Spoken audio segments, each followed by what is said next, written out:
Radio Lumi. Le journal Hélène Assabi.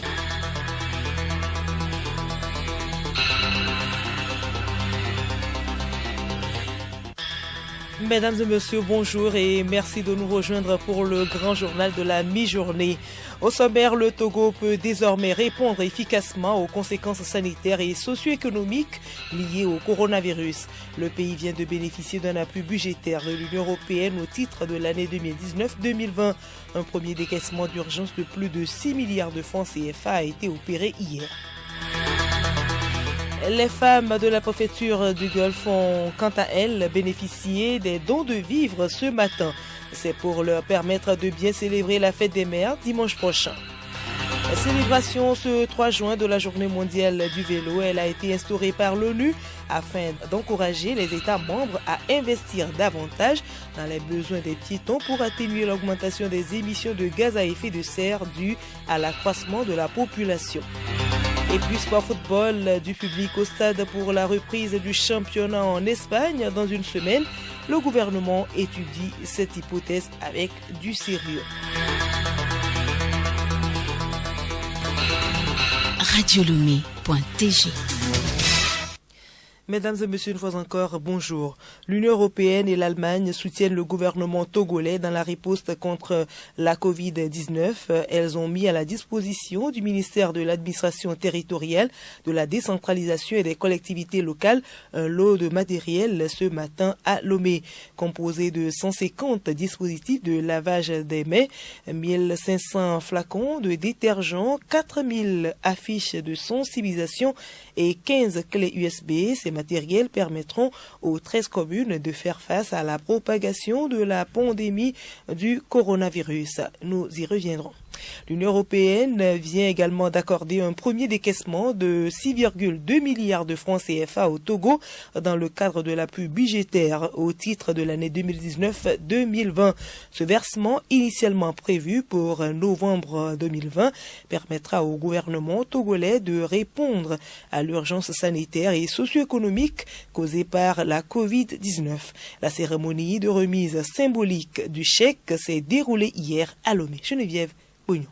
Ce décaissement de 6,2 milliards de francs CFA de l'Union européenne est le fruit de la bonne performance des politiques du gouvernement togolais, les progrès enregistrés dans la mise en œuvre des réformes en matière de gouvernance économique et financière, de la décentralisation et de l'amélioration du climat des affaires. Il répond également à l'urgence sanitaire et socio-économique causée par la pandémie à coronavirus. Bruno Hanses, chargé d'affaires de la délégation de l'Union européenne au Togo. L'Union européenne et ses États membres ont pris des mesures exceptionnelles pour soutenir le gouvernement togolais dans sa réponse à la pandémie Covid-19. Dans ce contexte de crise, l'Union européenne a décidé d'accorder une forte flexibilité aux règles de l'appui budgétaire. Ceci réfléchit à la fois notre confiance et les progrès réels réalisés par le Togo. Le décaissement anticipé confirme l'engagement de l'Union européenne à soutenir le gouvernement togolais et les finances publiques avec un mécanisme rapide et efficace. Ces tranches ont donc été anticipées pour que l'UE puisse contribuer aux nombreuses mesures adoptées par le gouvernement pour faire face à la pandémie. Pour la ministre de la Planification, du Développement et de la Coopération, Ayaovi Damba Tignokpa, cet appui budgétaire de l'Union européenne permettra de soutenir directement les multiples actions du gouvernement visant à limiter la propagation et l'impact de la pandémie sur les populations vulnérables. La présente cérémonie donc intervient à la suite du décaissement anticipé le 15 mai 2020 d'un montant de 9,5 millions d'euros, soit 6,2 milliards de francs CFA, représentant une partie des ressources prévues en principe pour la fin de cette année. Ces fonds directement versés au Trésor public permettent de renforcer les ressources nécessaires à la mise en œuvre de la stratégie de riposte du gouvernement contre la pandémie, à travers notamment les transferts monétaires Novici, la gratuité de l'eau et de l'électricité pour les populations les plus démunies, la réquisition des hôtels pour la mise en quarantaine des cas suspects. Un prochain décaissement anticipé d'un montant de 7,5 millions d'euros est attendu dans les jours à venir. Ce montant correspond au solde de 6,5 millions d'euros et du montant non décaissé de 1 million d'euros de l'année 2019. Ces décaissements anticipés confirment l'engagement fort de l'Union européenne à accompagner le gouvernement togolais en ces moments de crise sanitaire. Ce appui budgétaire fait partie d'un paquet de mesures prises par l'Union européenne estimé à plus de 13 milliards de francs CFA pour aider le Togo à endiguer l'épidémie de Covid-19. Merci à vous Geneviève Pognon. Le 7 juin est la journée dédiée aux maires du monde entier. En prélude à cette fête, l'honorable député et délégué national du mouvement des femmes unir, Raymond Kayi-Lawson, a fait un don de vivres aux femmes de la préfecture du Golfe, composé de sacs de maïs, de riz et de bidons d'huile. Cette initiative vise à aider les maires dans leurs efforts quotidiens. Les récipiendaires expriment leur reconnaissance. Je tiens à remercier Madame Lawson. Ce qu'elle a fait ce matin, ça va tout droit à nos cœurs. Nous sommes vraiment touchés par le message que Madame l'honorable Lawson nous a envoyé. On sent que vraiment c'est une maman chérie. Je voudrais d'abord remercier la députée Kayi-Lawson. Il doit y avoir les femmes défavorisées à qui elle a pensé. Nous lui serons reconnaissantes et nous transmettons également tout ce qu'elle vient de nous remettre à nos femmes tout en leur souhaitant bonne fête. Le monde entier célèbre aujourd'hui la journée internationale du vélo. L'adoption de la résolution a eu lieu le 12 avril 2018 lors de la réunion ordinaire de l'Assemblée générale des Nations unies à New York par consensus entre les 193 pays membres. Loin de se limiter à une simple reconnaissance des bienfaits du vélo, l'organisation d'une journée mondiale a pour vocation d'encourager les États membres à développer activement le vélo en améliorant la sécurité routière et réduire ainsi la pauvreté. Selon le rapport annuel Share the Road, partager la route du programme des Nations Unies pour l'environnement, investir davantage dans les besoins des piétons et des cyclistes reste crucial pour atténuer l'augmentation des émissions de gaz à effet de serre dues à l'accroissement de la population et donc pour améliorer la qualité de l'air. Et pour l'Organisation mondiale de la santé OMS, des infrastructures plus sûres pour la marche et le cyclisme permettraient notamment d'assurer l'équité en matière de santé. En effet, pour les communautés urbaines les plus pauvres, la marche et le vélo constituent les moyens de transport plus économiques pour se déplacer. Lorsqu'ils sont encouragés, il peut aussi avoir d'importants bénéfices sur la santé car ils permettent de réduire le risque de maladies cardiaques, d'accidents vasculaires cérébraux, certains cancers, le diabète et même des décès. Le journal Hélène Assabi. À l'étranger, les autorités de Guinée équatoriale exigent le départ de la représentante de l'Organisation mondiale de la santé dans le pays. Le Premier ministre l'avait accusé vendredi dernier d'avoir falsifié les données des personnes contaminées par la Covid-19.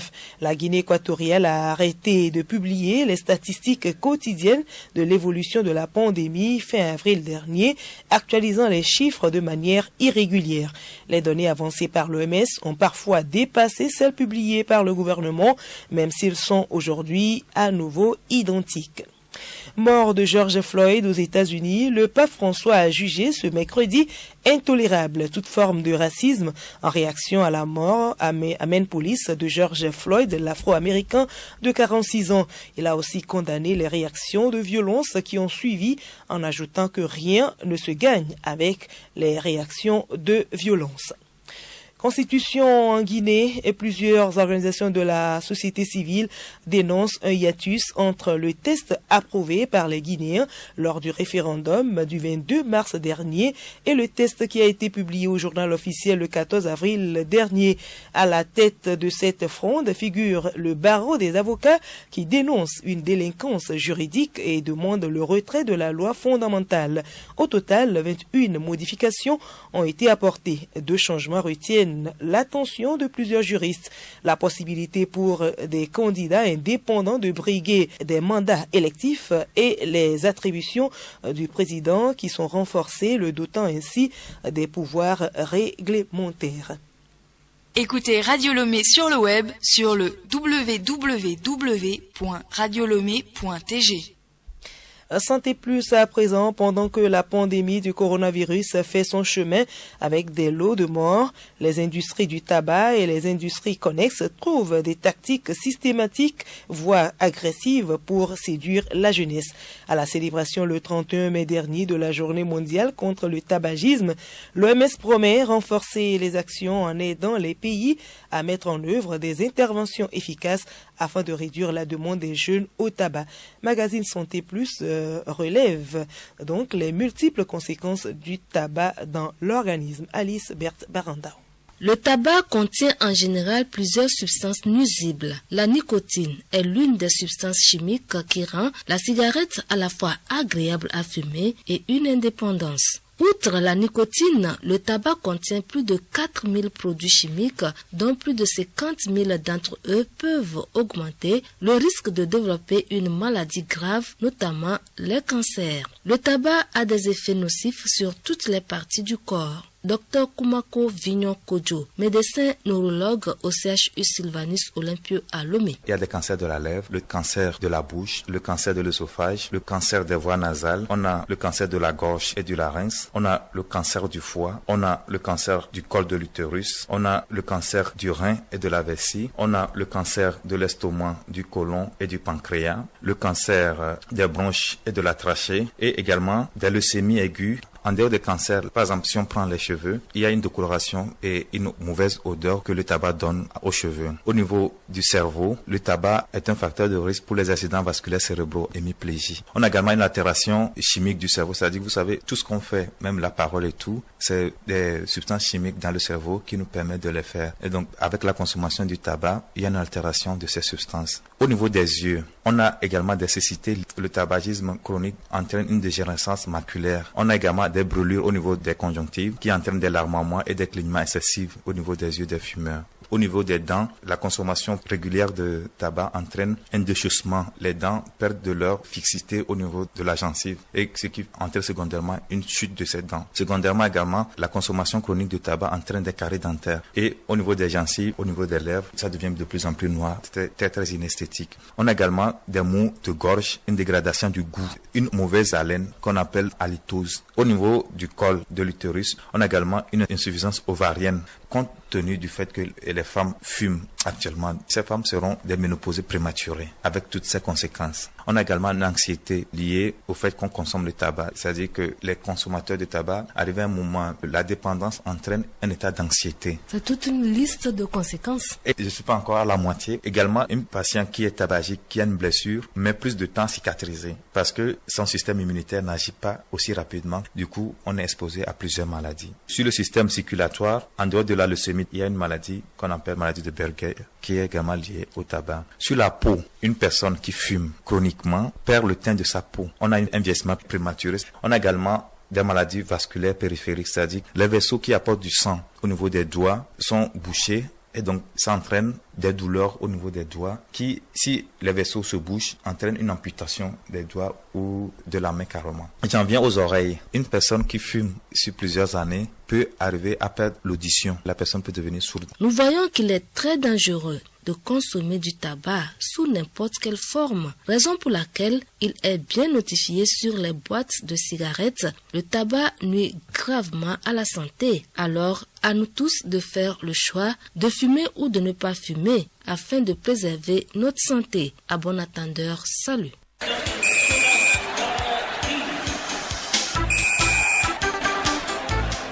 Sport football, reprise dans une semaine de la Liga en Espagne. Le 11 juin, FC Séville joue contre Betis. Le fait nouveau est que le public sera au stade. Théophile Dandako. L'hypothèse de la présence du public au stade le 11 juin prochain préoccupe le gouvernement espagnol. Il se montre prudent sur ce sujet. Nous n'avons écarté aucune hypothèse en fonction de l'évolution de l'épidémie et du comportement des gens pendant la phase 3. C'est l'explication du gouvernement hier lors d'une conférence de presse. Dans 10 jours, les matchs vont reprendre en Espagne avec un face-à-face FC Séville-Betis Séville. Ce sera le deuxième grand championnat d'Europe à reprendre après celui d'Allemagne. La Premier League anglaise, de son côté, reprend dans 2 semaines avec un strict protocole.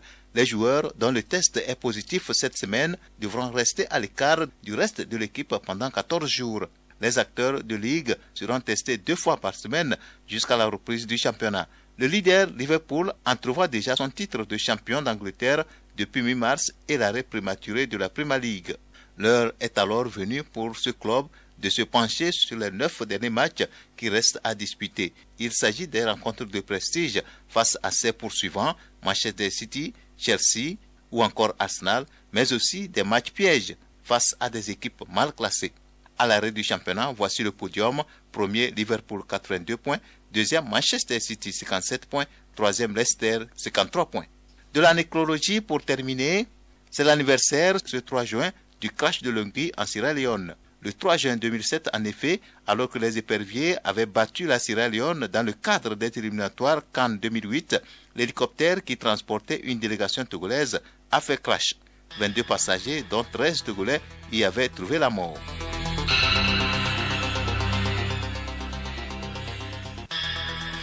Voilà, il se referme ce journal. Le rappel des titres. Le Togo peut désormais répondre efficacement aux conséquences sanitaires et socio-économiques liées au coronavirus.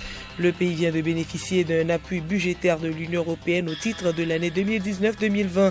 Un premier décaissement d'urgence de plus de 6 milliards de francs CFA a été opéré hier.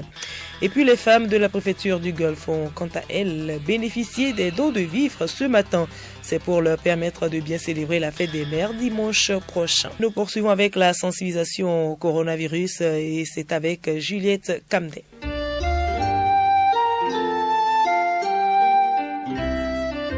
Le monde déconfine progressivement pour relancer l'économie. Pour autant, le virus corona n'est pas stoppé. Nous allons devoir apprendre à vivre avec ce virus, d'autant plus que le monde ne peut s'arrêter et il est difficile de prédire à quand exactement la fin de la pandémie. Professeur colonel Djibril du Comité national de riposte. Vivre avec le virus, est-ce que c'est une nouvelle approche? Dans cette maladie, c'est une évolution dynamique. Nous allons nous adapter en fonction de l'évolution. Il y a eu beaucoup de cas d'épidémies ou de pandémies qui sont passés avec les virus ou d'autres germes. Et dès que ça devient chronique, comme le paludisme, nous apprenons à vivre avec ça.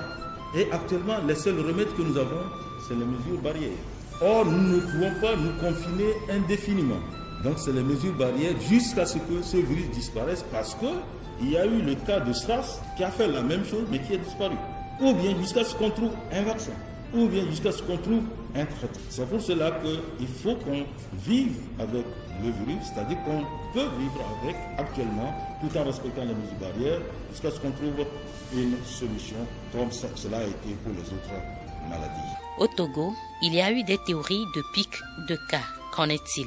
La théorie du pic est une théorie théorique.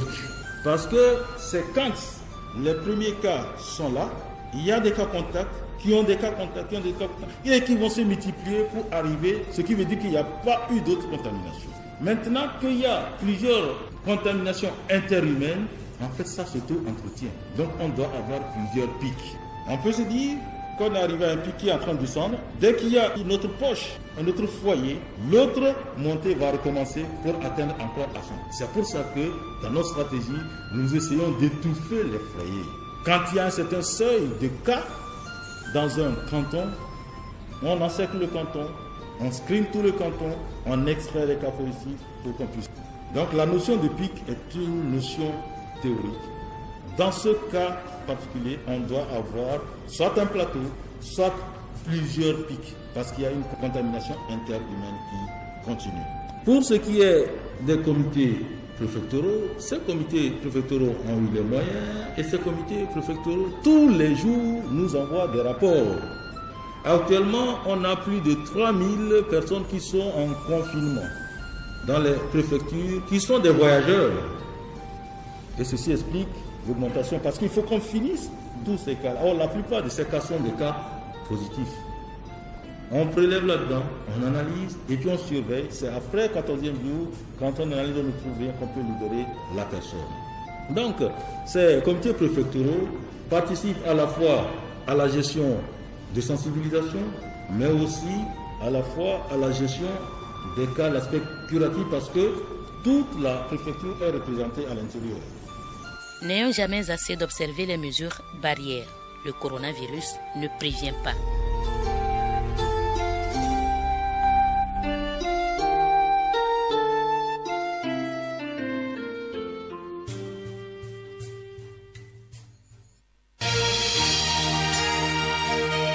Radio Lomé, boîte postale 434, email radiolomé@radiolomé.tg.